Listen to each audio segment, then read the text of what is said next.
Bismillahirrahmanirrahim. This is me Uruj and I am here to present the Unit 2 of CHN3 Semester 8. पहले lecture में हमने discuss किया था unit 1 के कुछ पार्ट्स को, देन ये भी यूनिट 1 का ही पार्ट है, बट डाउ यूनिवर्सिटी में से यूनिट 2 जो है कंसिडर किया गया है, जिसका नाम है natural history of disease transmission. इस यूनिट में हम natural history of disease transmission के बारे में पढ़ेंगे कि डिजीज़ किस तरीके से प्रोग्रेस करती है विदाउट मेडिकल इंटरवेंशन। अगर हम इंटरवेंशन ना करें तो हमारी बॉडी में डिजीज़ कैसे प्रोग्रेस कर रही होती है, किस तरीके से वो डेवलप हो रही होती है। ठीक है, तो सबसे पहले हम अगर ऑब्जेक्टिव्स की बात करें तो इस पीपीटी के एंड में हम पढ़ेंगे। सबसे पहले हमने क्या क्या डिस्कस किया था लास्ट पीपीटी में, हमने demographic health and epidemiological transition को डिस्कस किया था। देन हमने डेवलप्ड एंड डेवलपिंग कंट्रीज़ के पैरामीटर को डिस्कस किया था, एंड हमने जो है हेल्थ स्टेटिस्टिक्स ऑफ पाकिस्तान में क्या हेल्थ स्टेटिस्टिक्स चल रही हैं उसके बारे में हमने डिस्कस किया था।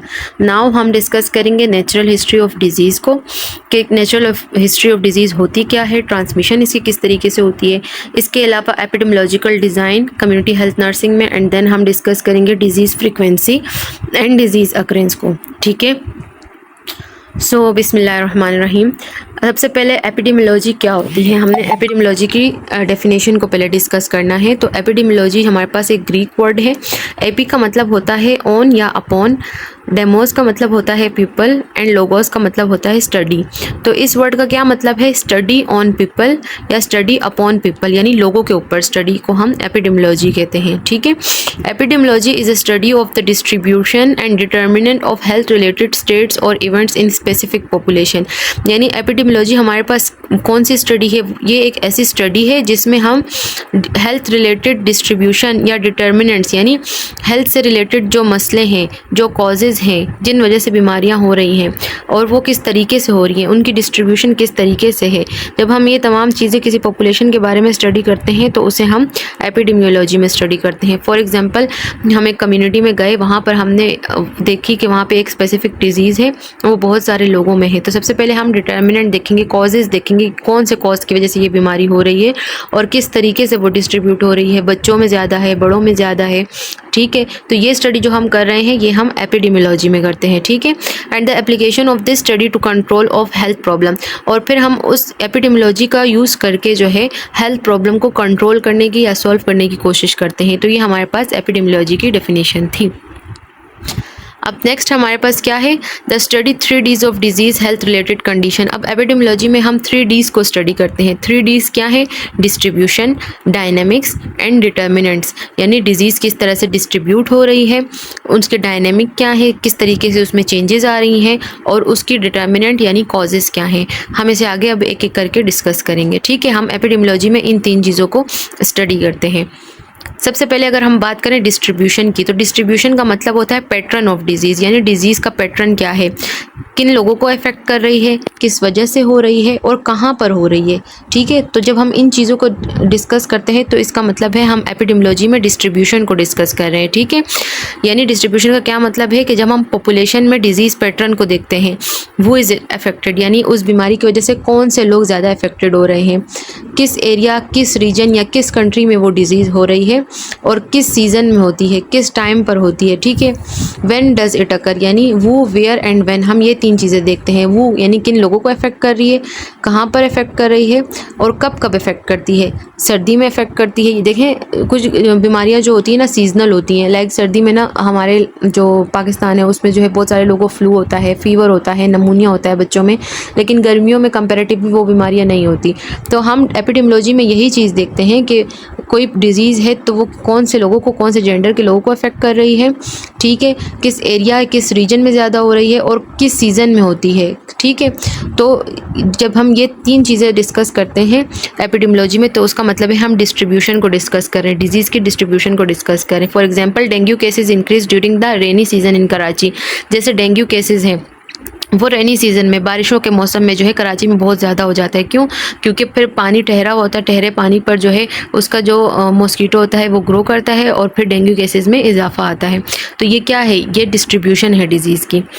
नेक्स्ट अगर हम बात करें डिटर्मिनेंट्स की, तो डिटर्मिनेंट्स का मतलब होता है कॉजेज़ या रिस्क फैक्टर, यानी बीमारी के वजूहात क्या हैं और उसके रिस्क फैक्टर क्या हैं। ठीक है, why does the disease occur, disease क्यों हो रही है, माइक्रो ऑर्गेनिज्म की वजह से हो रही है या फैक्टर्स की वजह से हो रही है, ये चीज़ें हम देखते हैं। और कौन कौन से फैक्टर्स ऐसे हैं जो उस डिज़ीज़ को प्रोग्रेस करवा रहे हैं। लाइक जो बंदा स्मोकिंग करता है उसमें लंग कैंसर के चांसेस ज़्यादा होते हैं, तो स्मोकिंग क्या है, वो एक रिस्क फैक्टर है। For example smoking lung cancer की वजह से हो रही है। कंटामिनेटेड वाटर की वजह से क्या हो रहा है, कॉलरा हो रहा है लोगों में। हाई फैट डाइट जो लोग लेते हैं उन्हें हार्ट डिजीज़ हो रही है। तो जब हम कॉजेज़ या रिस्क फैक्टर को डिस्कस करते हैं तो वो हम डिटर्मिनेंट्स में स्टडी करते हैं, ठीक है। डिटर्मिनेंट हम उसे कहते हैं। और लास्ट डी हमारे पास है डायनामिक। डायनामिक का मतलब होता है हाउ डिजीज़ स्प्रेड, डिज़ीज़ किस तरीके से फैल रही है और किस पॉपुलेशन में प्रोग्रेस कर रही है, तो वो हम डायनामिक्स में देखते हैं। या डायनामिक्स का मतलब क्या होता है, डिज़ीज़ स्प्रेड होना या प्रोग्रेस होना। फॉर एग्जांपल इसमें हम क्या देखते हैं, ट्रांसमिशन पैटर्न को डिस्कस करते हैं, एपिडेमिक कर्व्स को, यानी हम देखते हैं कि किस टाइम पे आउटब्रेक इंक्रीज़ हुआ था और किस टाइम पे इन केसेस में कमी आई थी। इसके अलावा डिज़ीज़ ट्रेंड देखते हैं ओवर द टाइम देखते हैं कि डिज़ीज़ में कमी आई है या मज़ीद इजाफा हो रहा है, जो इंटरवेंशन हमने की है उससे डिज़ीज़ में कंट्रोल आया है या नहीं आया है। ये चीज़ें हम डायनामिक में देखते हैं। और एंडेमिक वर्सेस पेंडेमिक पैटर्न। अब एंडेमिक, एपिडेमिक और पेंडेमिक के पैटर्न को जब हम कंपेयर कर रहे होते हैं वो भी हम डायनामिक्स में कंपेयर कर रहे होते हैं। एंडेमिक क्या होता है, एपिडेमिक क्या होता है और पेंडेमिक क्या होता है, इसे हम ब्रीफली डिस्कस कर लेते हैं। एंडेमिक का मतलब होता है कि केसेस एक स्पेसिफिक एरिया में तमाम साल रहें। फॉर एग्जांपल जैसे पाकिस्तान में जो है डायरिया के या फिर कोलरा के केसेस जो हैं ऑल ईयर रहते हैं, ठीक है, कराची में ज़्यादातर। या फिर जो है पाकिस्तान में टाइफाइड जो होता है वो रहता है, मतलब एक स्पेसिफिक केसेस उनके रहते हैं, ठीक है। जबकि एपिडेमिक क्या होता है, अब इन टाइफाइड के केसेस में ज़रूरत से ज़्यादा इजाफा हो जाए किसी एक एरिया में तो वो एपिडेमिक कहलाएगा। एपिडेमिक का मतलब होता है कि किसी एक डिज़ीज़ का अचानक से जो है उनकी केसेस में इजाफा हो जाना, उसे हम एपिडेमिक कहते हैं। और पेंडेमिक का मतलब होता है जब एक बीमारी बहुत सारे मुल्कों में फैले, उसे हम पेंडेमिक कहते हैं, ठीक है। तो जब हम इन तीन चीज़ों को कंपेयर कर रहे होते हैं उसके लिए भी हम डायनेमिक्स देखते हैं या डायनेमिक्स की स्टडी करते हैं एपिडेमियोलॉजी में, ठीक है। अब हमने क्या पढ़ा कि एपिडेमियोलॉजी क्या होती है, पीपल की स्टडी होती है जिसमें हम उसके डिजीज़ पैटर्न को और डिटर्मिनेंट्स को और डायनेमिक्स को देखते हैं। फिर डिस्ट्रीब्यूशन में हम क्या देखते हैं कि डिज़ीज़ किस तरह से स्प्रेड कर रही है, किन लोगों को अफेक्ट कर रही है और किस किस सीज़न में होती है। डायनेमिक्स में हम देखते हैं कि डिज़ीज़ स्प्रेड हो रही है वो किस तरीके से हो रही है, किस पैटर्न से हो रही है, ट्रांसमिशन पैटर्न उसका क्या है, क्या वो वाटर बोर्न डिजीज़ है या वो एयर बोर्न डिजीज़ है, ठीक है, या वो ड्रॉपलेट के थ्रू जो है ट्रांसमिट हो रही है। ट्रांसमिशन हम डायनेमिक्स में देखते हैं। एंड लास्ट हमारे पास क्या है, डिटर्मिनेंट्स यानी कॉजेज़, कि किस वजह से बीमारी फैल रही है, उसका कॉज क्या है। तो ये तीन चीज़ें हम एपिडेमियोलॉजी में स्टडी करते हैं, ठीक है। अब हमारे पास क्या है, बेसिक कॉन्सेप्ट एपिडेमियोलॉजिकल अप्रोच का या एपिडेमियोलॉजिकल ट्रायड का। एपिडेमियोलॉजिकल ट्रायड हमारे पास एक ट्रेडिशनल कॉन्सेप्ट है या मॉडल है जो हमें ये बताता है कि डिजीज़ किस तरह से होती है और स्प्रेड करती है। ट्रायड का मतलब होता है ट्रायंगल, ठीक है, ट्रायंगल इस तरीके से। अब एपिडेमियोलॉजिकल ट्रायड हमें क्या कहता है कि इन तीन चीज़ों की वजह से जो है वो डिज़ीज़ बनती है, एजेंट, ठीक है, होस्ट एंड एनवायरनमेंट।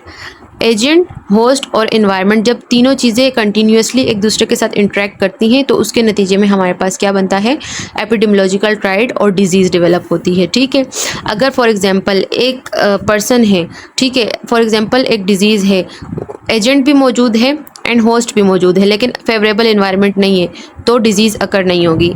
इसी तरीके से अगर हमारे पास जो है फेवरेबल एनवायरनमेंट भी मौजूद है, ठीक है, और होस्ट भी मौजूद है, ठीक है, लेकिन एजेंट नहीं है, पॉजिटिव एजेंट नहीं है या बीमारी कॉज करने वाला एजेंट नहीं है, तो क्या होगा, डिज़ीज़ कॉज नहीं होगी।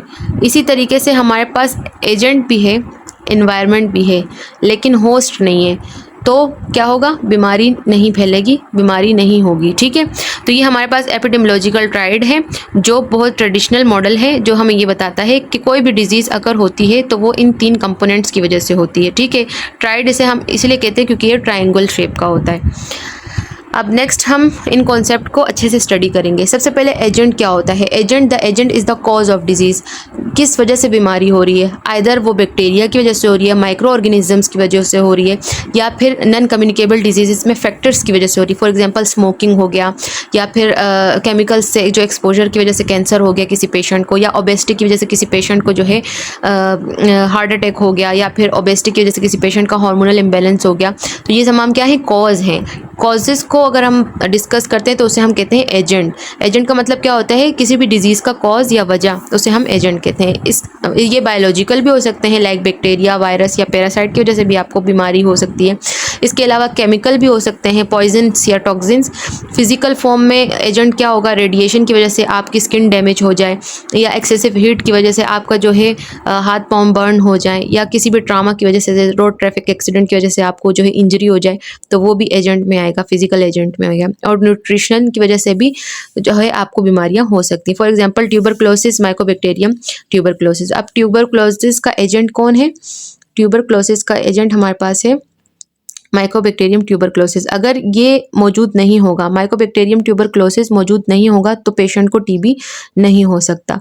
ठीक है, तो टीबी के होने के लिए एजेंट का होना ज़रूरी है, जो कि है Mycobacterium tuberculosis. I hope so आपको एजेंट का कॉन्सेप्ट समझ में आया होगा। नेक्स्ट हमारे पास है होस्ट। होस्ट क्या होता है? The host is the person और animal who can get the disease.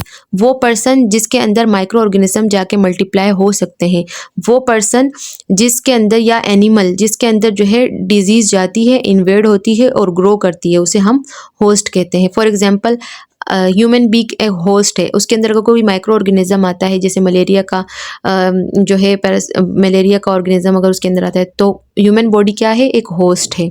ठीक है, यानी वो पर्सन जिसे बीमारी होती है उसे हम होस्ट कहते हैं। Host factor include age, gender, immunity, nutritional status, life style, genetics.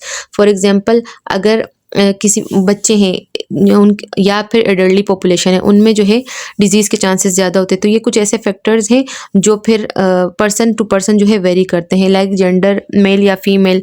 ठीक है, इम्यूनिटी पे भी बेस करता है कि अगर इम्यूनिटी स्ट्रॉन्ग होगी तो फिर जो है इतनी ज़्यादा डिजीज़ नहीं होती उस पेशेंट को, या इम्यूनिटी वीक हो तो फिर वो वल्नरेबल होता है हर डिजीज़ के। न्यूट्रिशनल स्टेटस भी है, मैटर करती है। ठीक है, for example malnourish child more prone to infection. एक माल नरिश चाइल्ड है तो उसको इन्फेक्शन के चांसेस ज़्यादा होंगे, जबकि एक वेल नरिश चाइल्ड होगा तो उसे इन्फेक्शन के चांसेस कम होंगे।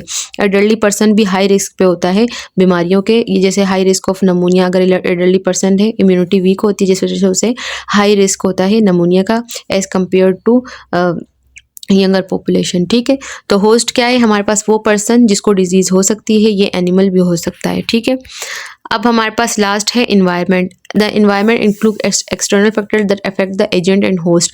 जितनी भी हमारे जो एक्सटर्नल सराउंडिंग्स होती हैं जिसमें हम रहते हैं, हमारा रहना पीना, हमारा सोशल इन्वायरमेंट, वो हमारा इन्वायरमेंट कहलाता है। ठीक है, यानी जितने भी हमारे एक्सटर्नल फैक्टर होते हैं ना हमारे इर्द गिर्द, वो हमारा इन्वायरमेंट कहलाता है। हमारे पास फिर different types of environmental factors होते हैं, जैसे फिजिकल इन्वायरमेंट, जिस एरिया में हम रहते हैं, जो क्लाइमेट है या जो टेम्परेचर है, वो हमारा फिजिकल इन्वायरमेंट कहलाता है। बायोलॉजिकल इन्वायरमेंट में तमाम लिविंग थिंग्स आ गई, लाइक मॉस्किटोज, एनिमल्स, माइक्रोब्स। ठीक है, वो बायोलॉजिकल इन्वायरमेंट में आते हैं। सोशल इन्वायरमेंट में सोशली जिस तरह से हम रहते हैं, लाइक अगर हम पॉवर्टी में रहते हैं, गुर्बत में रहते हैं, या ओवर क्राउडिंग एरिया में रहते हैं, तो वो हमारा सोशल इन्वायरमेंट कहलाता है। कल्चरल इन्वायरमेंट, जो हमारे बिलीव्स हैं, जो हमारी जो है कल्चरल प्रैक्टिसेस है, हाइजीन प्रैक्टिसेस है, वो हमारा कल्चर कहलाता है। जियोग्राफिक फैक्टर्स में हमारा क्लाइमेट, लैटिट्यूड या एल्टीट्यूड, यानी जिस एरिया में हम रहते हैं जियोग्राफी के हिसाब से। फॉर एग्जांपल अगर हम कराची में रहते हैं तो यहाँ का इन्वायरमेंट ऑलमोस्ट गर्म रहता है, इतनी ज़्यादा सर्दी यहाँ पे नहीं होती as compare to northern areas. ठीक है, तो वो जियोग्राफिक फैक्टर भी जो है पर्सन की इन्वायरमेंट में आते हैं। इसके अलावा ऑक्यूपेशनल हैज़र्ड, ऐसे एरिया में हम रहते हैं जहाँ पर हमें ऑक्यूपेशनल हैज़र्ड होने के चांसेस हों, तो वो भी हमारा ऑक्यूपेशनल एनवायरनमेंट कहलाता है। ठीक है, फॉर एग्जांपल हम हेल्थ केयर प्रोफेशनल्स हैं तो हमें जो है इन्फेक्शन के चांसेस कम ज़्यादा होते हैं as compare to other persons. क्यों? क्योंकि हम 24 आवर जो है हॉस्पिटल में रहते हैं, वहाँ पर हमारे डिफरेंट पेशेंट्स के साथ इंटरेक्शन होता है, तो उसमें हमारा रिस्क बढ़ जाता है इन्फेक्शन होने का। ठीक है, तो ये हमारे पास क्या था? ट्राइड था, एपिडेमियोलॉजिकल ट्राइड। अब इसे हम और अच्छे से डिस्कस करने की कोशिश करते हैं। ठीक है, जैसे हमने एपिडेमियोलॉजिकल ट्राइड में क्या पढ़ा कि ये ट्रायंगुलर शेप का होता है। ठीक है, इसमें एक फैक्टर एजेंट होता है, एक होस्ट होता है एंड एक इन्वायरमेंट होता है। एजेंट का मतलब वो चीज़ या वो पर्सन या वो वजह जो डिजीज़ कॉज करवाए, ठीक है। होस्ट वो पर्सन जो जिसके अंदर बीमारी आए या जिसके अंदर माइक्रो ऑर्गेनिज्म आके अप्लाई करे, एंड इन्वायरमेंट जो एक्सटर्नल फैक्टर्स होते हैं। अब एजेंट हमारे पास टीबी का एजेंट क्या होता है? माइकोबैक्टीरियम ट्यूबरक्लोसिस, ठीक है।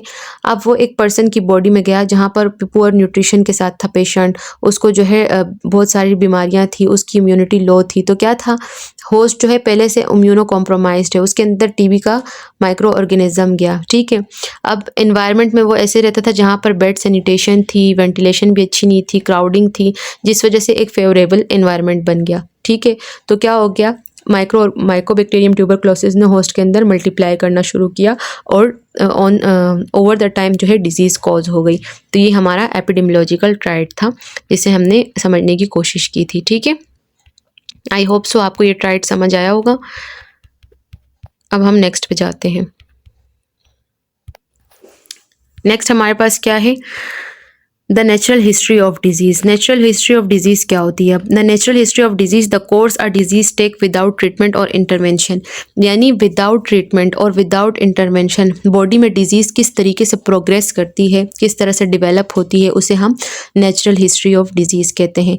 Natural history of disease refers to the progress of disease process in an individual over the time in the absence of intervention, यानी नेचुरल हिस्ट्री ऑफ डिजीज़ किस चीज़ को रेफर करती है कि डिजीज़ प्रोसेस किस तरह से एक इंडिविजुअल में प्रोग्रेस करता है, बढ़ता है over the time without intervention, यानी हमने मेडिकल केयर नहीं ली, हमने कोई इंटरवेंशन नहीं ली, उसके बावजूद हमारी बॉडी में डिजीज़ नेचुरली तौर पे किस तरह से प्रोग्रेस करती है, डेवलप होती है, उसे हम नेचुरल हिस्ट्री ऑफ डिजीज़ कहते हैं। अब हम इस ग्राफ के थ्रू जो है ये पूरा कॉन्सेप्ट समझने की कोशिश करेंगे कि नेचुरल हिस्ट्री ऑफ डिजीज़ क्या होती है, ठीक है। प्रोग्रेशन ऑफ डिजीज़, अब हमारे पास सबसे पहला स्टेज होता है स्टेज ऑफ ससेप्टेबिलिटी, से हम 4 स्टेजेस में डिवाइड करते हैं सबसे पहले, ठीक है। इसे हम सबसे पहला स्टेज है हमारे पास stage of susceptibility. Stage of susceptibility का मतलब है इस टाइम पे ना पैथोजन बॉडी के अंदर गया है और ना पेशेंट को कोई बीमारी है, लेकिन वो ऐसी कंडीशन में रहता है, ऐसे बिहेवियर है उसके कि उसे डिजीज़ होने के चांसेस ज़्यादा हैं। फॉर एग्जांपल, एक पर्सन है वो स्मोकिंग करता है, उसे अब तक लंग कैंसर नहीं हुआ लेकिन वो स्मोकिंग करता है, तो वो इस चीज़ के रिस्क पर है, वो ससेप्टेबल है कि इन फ्यूचर उसे ये डिजीज़ हो सकती है। तो इस टाइम पे हम जो है प्राइमरी प्रिवेंशन के ज़रिए जो है उस पर्सन को समझाने की कोशिश करते हैं, उसे प्राइमरी प्रिवेंशन के बारे में बता सकते हैं कि अगर आप इससे बचें तो आपको ये बीमारी ऑन द फ्यूचर नहीं हो सकती, ठीक है। उसके बाद आता है स्टेज 2। स्टेज 2 को हम सब क्लिनिकल या प्री क्लिनिकल स्टेज कहते हैं। ये वो स्टेज होता है जब पैथोजन बॉडी के अंदर एंटर कर जाता है, ठीक है, पैथोजन की एंट्री बॉडी के अंदर हो जाती है, ठीक है। अब इसमें क्या है, पैथोजन तो बॉडी के अंदर आ गया लेकिन पर्सन अनअवेयर होता है कि मुझे बीमारी है या नहीं है। इस टाइम पे पेशेंट को पता नहीं होता कि मुझे बीमारी है या नहीं है, लेकिन पैथोजन उसकी बॉडी में आ चुका होता है। इस टाइम पे हम प्राइमरी प्रिवेंशन के थ्रू और सेकेंडरी प्रिवेंशन के थ्रू पेशेंट की जो है उसको जो है गाइड कर सकते हैं या उसे इन्फॉर्मेशन दे सकते हैं, ठीक है। उसके बाद हमारे पास थर्ड स्टेज आता है क्लिनिकल स्टेज। क्लिनिकल स्टेज में क्या होता है कि सिम्टम्स आना स्टार्ट हो जाते हैं पेशेंट में, ठीक है, पेशेंट में सिम्टम आना स्टार्ट हो जाते हैं और ये ही टाइम होता है टाइम ऑफ डायग्नोसिस। अगर हमारे पास एमसीक्यू आ जाए कि the best time of diagnosis is subclinical stage, preclinical stage या स्टेज ऑफ ससेप्टेबिलिटी, तो हमारा आंसर होना चाहिए क्लिनिकल स्टेज। क्लिनिकल स्टेज हमारे पास वो स्टेज होता है जिसमें हम डायग्नोसिस करते हैं, क्योंकि सिम्टम्स आ जाते हैं, उसके बाद हम पेशेंट की जो है टेस्ट वगैरह कराते हैं, हमें पता चलता है कि उसे ये सिम्टम क्यों आ रहे हैं, ठीक है। और स्क्रीनिंग वगैरह जो होती है वो हम सब क्लिनिकल स्टेज में करते हैं। फॉर एग्जांपल, अगर एक एरिया ऐसा जहाँ पे मलेरिया के बहुत ज़्यादा केसेस हैं लेकिन लोगों में सिम्टम वगैरह शो नहीं हो रहे, हम वहाँ सर्वे करने चाहते हैं, हम वहाँ पर जब लोगों की स्क्रीनिंग करते हैं, ठीक है, तो उसमें हमें पता चलता है कि इनकी बॉडी में पैथोजन है, आल दो उन्हें जो है सिम्टम नहीं आए होते, उनकी हम स्क्रीनिंग करते हैं तो हमें पता चलता है, तो वो हम सब क्लिनिकल स्टेज में करते हैं। लेकिन क्लिनिकल स्टेज में हम प्रॉपर टेस्ट करवाते हैं डायग्नोसिस के लिए, ठीक है। एंड सबसे लास्ट स्टेज हमारे पास आता है स्टेज ऑफ रिकवरी, यानी इसमें या तो पेशेंट डिसेबिलिटी की तरफ जाता है या डेथ की तरफ जाता है या रिकवरी की तरफ जाता है, ये 3 कंडीशन हो सकती है, ठीक है। और क्लिनिकल स्टेज में हम secondary prevention and tertiary prevention दोनों करते हैं, ठीक है, क्लिनिकल स्टेज में। और रिकवरी स्टेज में हम टर्शरी प्रिवेंशन करते हैं, ठीक है, रिहेबिलिटेटिव केयर हम पेशेंट को देते हैं। अब हम इसे एक दफ़ा और समराइज़ करने की कोशिश करेंगे।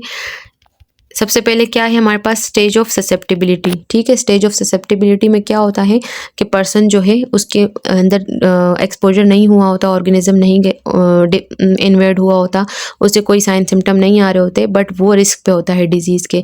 सब क्लिनिकल स्टेज में जो है ऑर्गेनिज्म की एंट्री बॉडी में हो जाती है, ठीक है, लेकिन उसे साइन और सिम्टम नहीं आते, पैथोलॉजिकल चेंजेस बॉडी में स्टार्ट हो जाती हैं।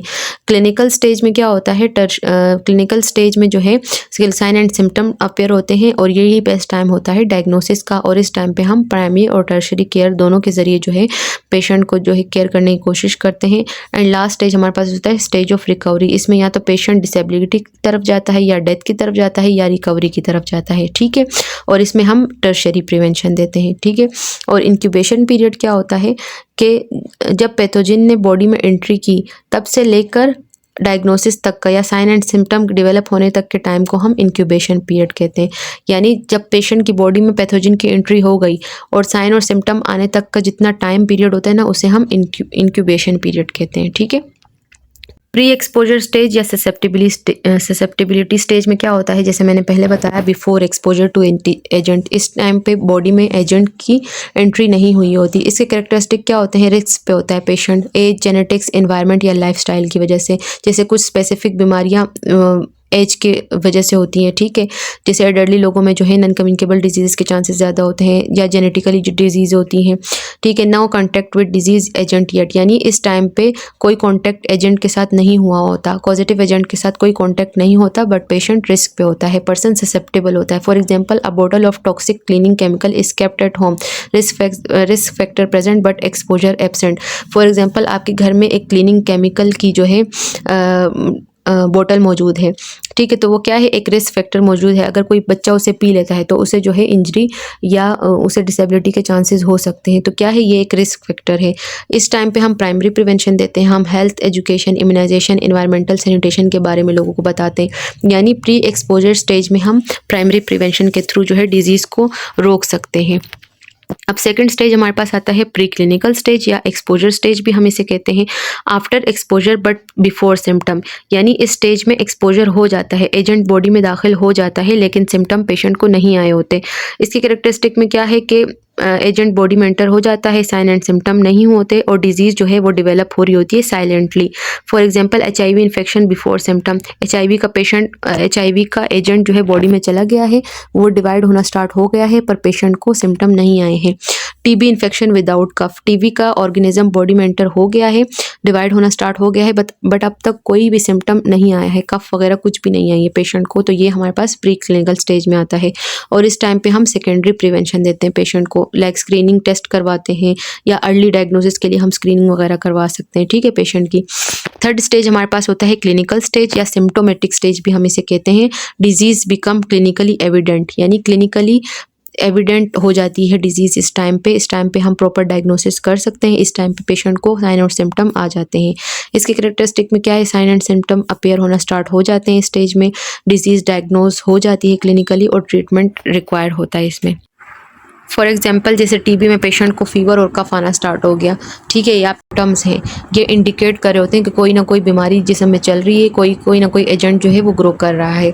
इसमें हम क्या करते हैं, सेकेंडरी एंड टर्शियरी प्रिवेंशन देते हैं पेशेंट को, लाइक ट्रीटमेंट की तरफ हम जाते हैं, और अर्ली रिहेबिलिटेशन का मतलब ये है कि कॉम्प्लिकेशन ना हो उस डिजीज़ की वजह से पेशेंट को, हम उसे जो है सपोर्टिव केयर दें।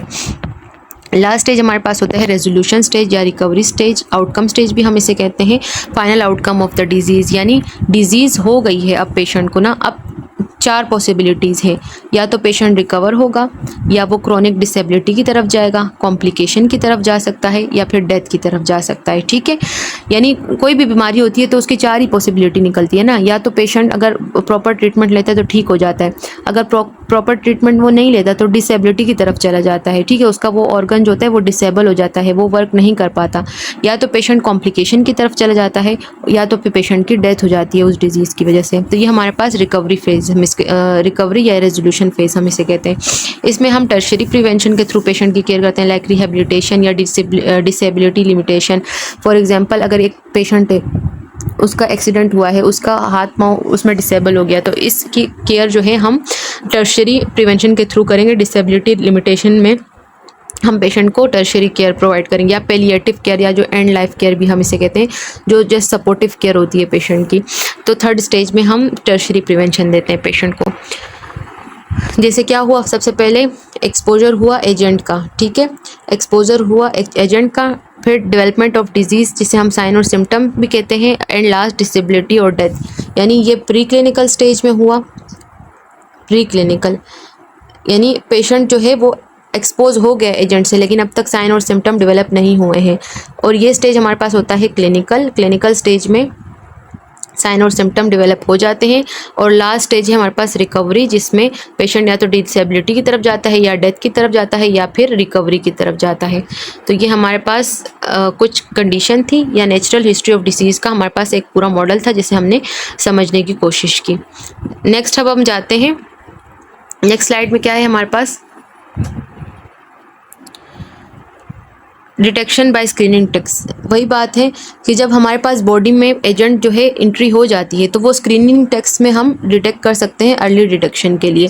और जब साइन और सिम्टम डेवलप होते हैं तो फिर हमारे पास प्रॉपर टेस्ट होते हैं और क्लिनिकली उस बीमारी को डायग्नोस किया जाता है, ठीक है, क्लिनिकल डायग्नोसिस बनाई जाती है। Epidemiology approach in community setting.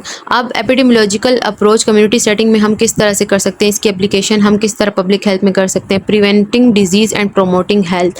अब हमें पता चल गया कि नेचुरल हिस्ट्री ऑफ डिजीज़ किस तरीके से होती है, कौन कौन से स्टेजेस होते हैं। तो हम अगर कोई पर्सन या कोई कम्युनिटी जो है वो ससेप्टेबल है या रिस्क फैक्टर वहाँ पर मौजूद है, तो वहाँ पर जाके हम प्रिवेंशन या प्रोमोट कर सकते हैं हेल्थ को, प्रिवेंशन के बारे में बता सकते हैं, उसके थ्रू हमारी हेल्थ प्रोमोट होगी।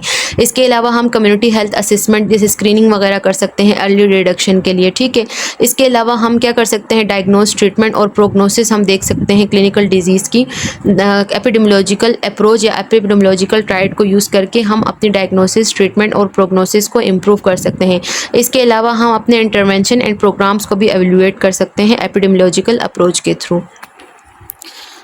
तो ये था हमारा आज का टॉपिक। आई होप सो आप लोगों को ये टॉपिक समझ आया होगा। Thank you so much. Allah हाफिज़।